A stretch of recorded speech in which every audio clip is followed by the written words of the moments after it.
এই ভেন্ডি গাছের বয়স মাত্র 1 মাস। পাতা হলুদ হয়ে যাচ্ছে, আবার নিচের পাতায় কালো দাগ। আপনার ভেন্ডির জমিতেও কি এখন এমন হচ্ছে? তাহলে ভিডিওটি শেষ পর্যন্ত না দেখলে বড় ক্ষতি হয়ে যেতে পারে।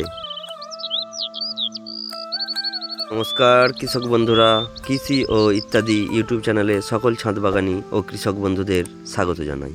বন্ধুরা, এই সময় সকাল হলেই দেখছেন চারিদিকে ঘন কুয়াশা, আর এই কুয়াশার সময় থেকেই ভেন্ডি গাছে শুরু হয় পাতা হলুদ হয়ে যাওয়া ও পাতায় কালো দাগ।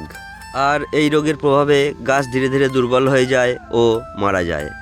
অনেকে এই রোগটাকে ভাবেন ভাইরাসজনিত রোগ, আবার অনেকে বলেন যে বীজ খারাপ।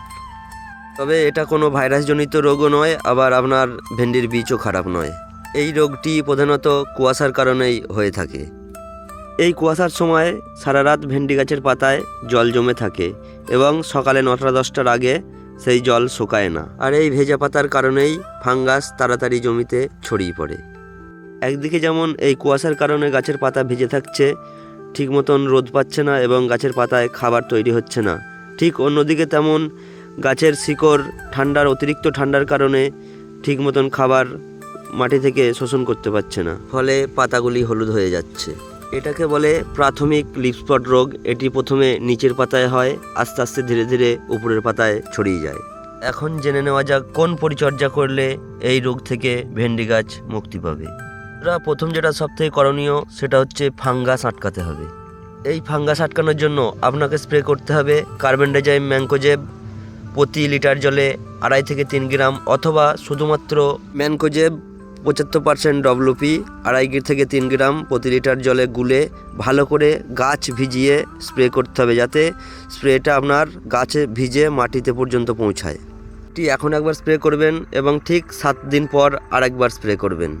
এটি স্প্রে করার পর আপনাকে খেয়াল রাখতে হবে গাছকে শক্ত করতে হবে। তার জন্য এই ফাঙ্গিসাইড স্প্রে করার 2 থেকে 3 দিন পর আপনি স্প্রে করবেন NPK 19-19-19 প্রতি লিটার জলে 1 গ্রাম অনুপাতে মিশিয়ে, ও তার সঙ্গে ম্যাগনেসিয়াম সালফেট 1 গ্রাম প্রতি লিটার জলে মিশিয়ে, ও তার সঙ্গে মাইক্রোনিউট্রেন্ট বা অনুখাদ্য প্রতি লিটার জলে 1 গ্রাম মিশিয়ে ভালোভাবে স্প্রে করুন। আর এই সময় আপনাকে আর একটা জিনিস খেয়াল রাখতে হবে, জমিতে অতিরিক্ত আর্দ্রতা বা ভিজে ভাব আছে কিনা। যদি অতিরিক্ত আর্দ্র বা ভিজে ভাব থাকে তাহলে কিন্তু গাছের গোড়া পচে যাওয়ার খুবই সম্ভাবনা আছে। কারণ যদি গোড়া ভিজে থাকে, আবার তার উপরে আপনার যে কুয়াশার জল বা কুয়াশাগুলি গাছ বেয়ে গাছের গোড়ায় আসে, তার ফলে অতিরিক্ত আর্দ্রতা ও স্যাঁতস্যাঁতের কারণে গাছের গোড়া পচে যাওয়ার সম্ভাবনা খুবই।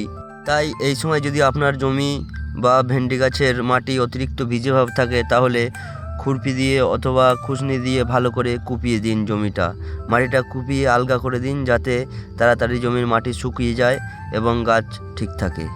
আর এই আবহাওয়ায় অন্তত আপনি চেষ্টা করবেন গাছের জল না দেওয়া বা সেচ না দেওয়া। সেচ দিলে কিন্তু অতিরিক্ত আর্দ্রতার কারণে আপনার গাছের গোড়া পচা রোগ আরও তাড়াতাড়ি বেড়ে যাবে। আপনারা যখন স্প্রে করবেন একটু দেখে স্প্রে করবেন, কখনোই কুয়াশায় ভিজে পাতা থাকলে সেই পাতায় স্প্রে করবেন না। অন্তত রোদ ওঠার পরে যখন দেখবেন পাতাটা শুকিয়ে গেছে, সেই টাইমে স্প্রেটা করুন। সন্ধ্যার দিকে একদম ভুলেও স্প্রে করবেন না। অতিরিক্ত ইউরিয়া জাতীয় সার জমিতে দেবেন না। এই নিয়ম মেনে চললে 5 থেকে 7 দিনের মধ্যে নতুন পাতা সবুজ হবে, কালো দাগ আর বাড়বে না, ফলন পাওয়ার সম্ভাবনা পুরোপুরি থাকবে। বন্ধুরা, এই ছিল ভেন্ডি গাছের কুয়াশার সময়ে পরিচর্যা। ভিডিওটি উপকারে এলে একটা লাইক দিন এবং আপনার যেসব বন্ধুরা ভেন্ডি চাষ করছে তাদের মধ্যে ভিডিওটি শেয়ার করে দিন। আর এমন বাস্তব চাষের সমাধান পেতে চ্যানেলটি অবশ্যই সাবস্ক্রাইব করে রাখুন। দেখা হচ্ছে পরবর্তী অন্য কোনো ভিডিওয়। ততক্ষণ সকলে ভালো থাকবেন, সুস্থ থাকবেন। নমস্কার।